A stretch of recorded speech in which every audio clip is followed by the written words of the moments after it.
Paladin Danse. There you are. How did it go with Elder Maxon? He's a very dedicated man. It sounds like he stands behind everything he's saying. Of course he does. How could he afford not to? I just hope you appreciate how much of a chance I'm taking, bringing you into the fold this quickly. Not to put too fine a point on it, but if you screw up, we go down together. So, what's all this about you being my sponsor? Elder Maxon is understandably particular when it comes to new recruits. He believes in order to keep the Brotherhood strong, we have to bond as brothers. As your sponsor, it's my duty to travel with you throughout the Commonwealth to ensure that our ideals are being observed. That's why I'm so concerned about your performance in the field. I won't let you down, Danse. I promise. Good. Now, I know you're eager to hop into a suit of power armor and take the fight to the Institute. But first things first. In order to be an effective part of the team, you need to learn your way around this ship and get to know its crew. Since I've been officially assigned to you as your sponsor, I'd recommend taking me along with you. Sounds good. Let's go. Outstanding. Hey, Ready. Paladin Danse. Do you want to have that talk now? Of course. What's on your mind? Thank you. This isn't a formal meeting. I simply want to clear the air. I think we may have gotten off on the wrong foot when we first met, and I feel like I owe you an apology. Expecting you to embrace the standards of the Brotherhood without having a history with us was unfair. And given that you've adjusted so well to our beliefs, I don't think I needed to push so hard. I'm betting it hurt to say that. A little bit, yes. When I was an initiate, my sponsor was Paladin Krieg, toughest squad leader I ever served with. He was a model soldier, embodying the values every trainee was striving to achieve. Fiercely loyal, secure in his beliefs, and brave to a fault. From the moment I was assigned to his squad, I was singled out. It felt like he was pushing me harder than the rest of the team. I fought by his side for years, and we had some seriously close calls. But he never explained to me why I was treated that way. Did you ever ask him why? I'd considered it, but unfortunately, I never had the chance. After I was promoted to Paladin, and I'd moved on to my own squad, I received word that Krieg was killed at Adams Air Force Base. The news was like being kicked in the stomach. I mean, I'd lost some of my brothers and sisters before, but his death, well, it really got to me. It's taken me a long time to realize it. But the reason Krieg was so tough on me is the same reason I'm so tough on you. It's because I believe in you. And I don't want to see any of your potential go to waste. I don't know what to say. You don't have to say anything. Just keep doing what you're doing. Well, I've said what I had to say, and I hope that it meant something to you. I trust you'll keep this in confidence, of course. Some of that information was of a personal nature, and, well, I'd like to keep it that way. Heads up. Where do you want me? Paladin. There's still that off-the-record matter I'd like to discuss. Do you have time now? Absolutely. Go ahead. Thank you. This is difficult for me to say, so I hope you'll bear with me as I try to get through it. When you were first placed under my sponsorship, I had some serious reservations about it. Despite all that, this has turned out to be a rewarding experience. For both of us. At this point, honestly, I don't feel like there's anything else I could teach you about being a Brotherhood soldier that you don't already know. It's apparent from your attitude and your actions that you intend to keep those ideals close to your heart. You're beating around the bush. Is there something you're trying to tell me? Is it that obvious? I've never been very good at these things. Let me start at the beginning. I grew up alone in the capital wasteland. Spent most of my childhood picking through the ruins and selling scrap. When I was a bit older and had a few caps to my name, I moved into Rivet City and opened a junk stand. While I was there, I met a guy named Cutler. We got along pretty well. Watched each other's backs and kept each other out of trouble. When the Brotherhood came through on a recruiting run, we felt like it was a way out of our nowhere lives. So we joined up.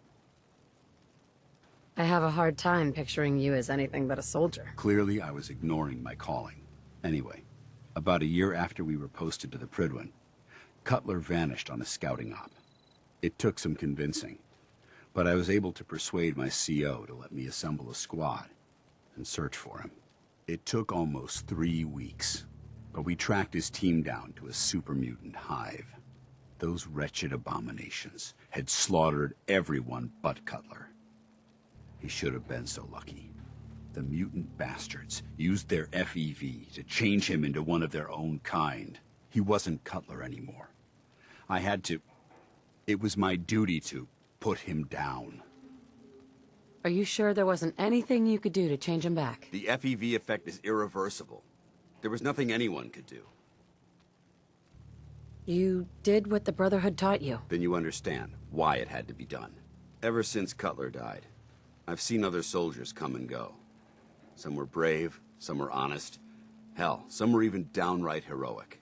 But I'd never considered any of them to be a good friend. A friend like Cutler was.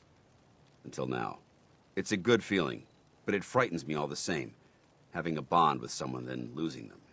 It changes you. I don't want to go through that again. Well, there goes my dream of being reborn as a super mutant. Glad to have changed your mind. I just thought you deserved to know how I felt. If you feel that I've overstepped my bounds, I completely understand.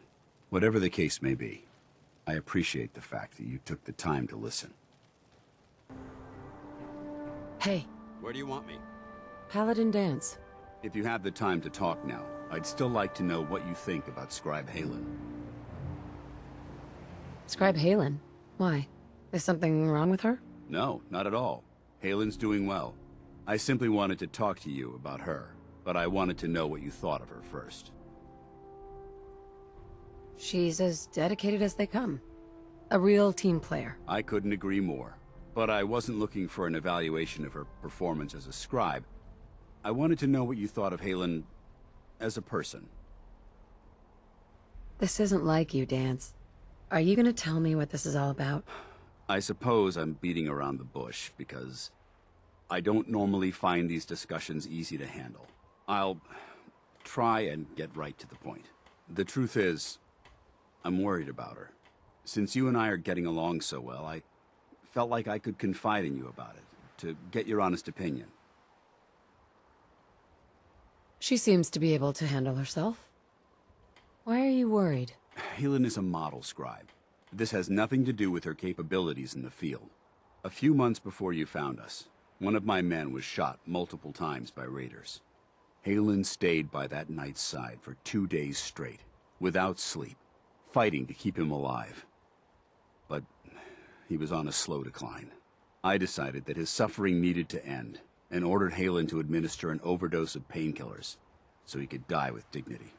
Even though I'm certain she wanted to continue fighting for that knight's life. She injected him without question. Are you asking me whether or not I approve? Of course not. I stand by every order I've ever given. That soldier was gravely wounded.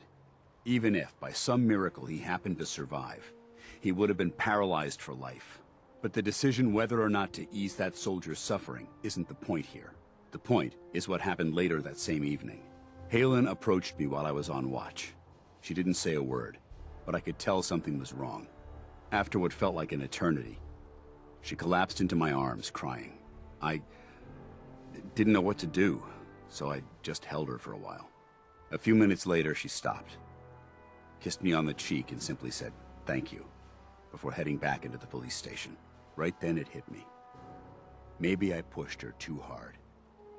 I ordered her to ignore her instincts, to do something her medical training told her was wrong. That's why I'm worried about her, and for that matter, everyone under my command. Come on, Danse.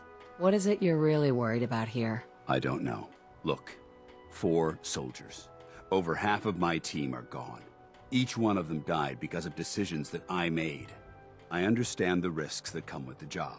We all do. But how can anyone have confidence in me anymore? Hell, how can I have confidence in myself? The way you held Halen tells me that you care about them. And they care about you. I never thought of it that way. Well, it looks like things have taken a turn. I signed up to be your sponsor, so I teach you everything that I know. But it looks like I'm the one that needed the lesson today. All joking aside, I'm pleased that we had this discussion. And with all the problems you're facing, you still took the time to listen. It's comforting to know that I can speak to you as more than just your commanding officer. I'm here anytime you need me, Danse. Good. I may take you up on that someday. Anyway, thanks for letting me get that off my shoulders. I think it's been weighing on me more than I realized. I'm only sorry you had to see me at my worst, instead of at my best. Hey, What do you want? Danse. Did you have time for that personal matter I mentioned? Sure. Honestly, I don't even know where to begin. There's so much I wanted to say. Take it easy, Danse. Whatever it is, I'll help you work through it. I don't know if anything will help me work through it. I've spent my entire life, or at least what I perceive as my life, following a plan to shape my own future. But since my banishment, I feel lost. Almost like I exist without purpose. For the first time since that moment I signed up with the Brotherhood, I don't have all the answers. I don't have a plan, and it scares the hell out of me. Do you really need a plan? That's not the point. Don't you understand? Everything I had, everything I knew is gone. In the span of a few hours, my identity was ripped from me and my world turned upside down. At least what you had was something tangible, something real. Your husband, your son.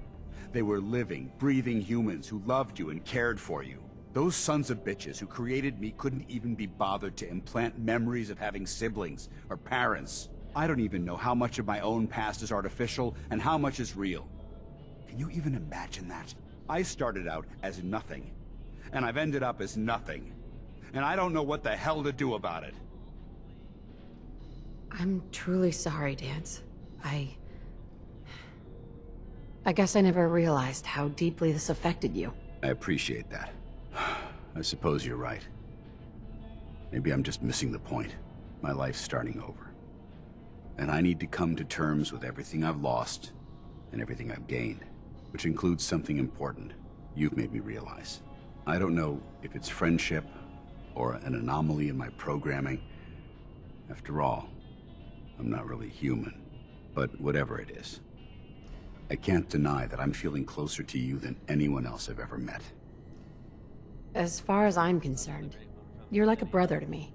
The best of friends. And I'll do everything I can to live up to it. Look, I know that this has been difficult for you. In fact, I don't envy some of the recent decisions you've had to make. If our roles had been reversed, I'm not so sure I could have handled it as well as you did. Whatever the case may be, I just want to thank you for sticking by me, and remind you that what I said before still stands. If you need me, I'll be here for you.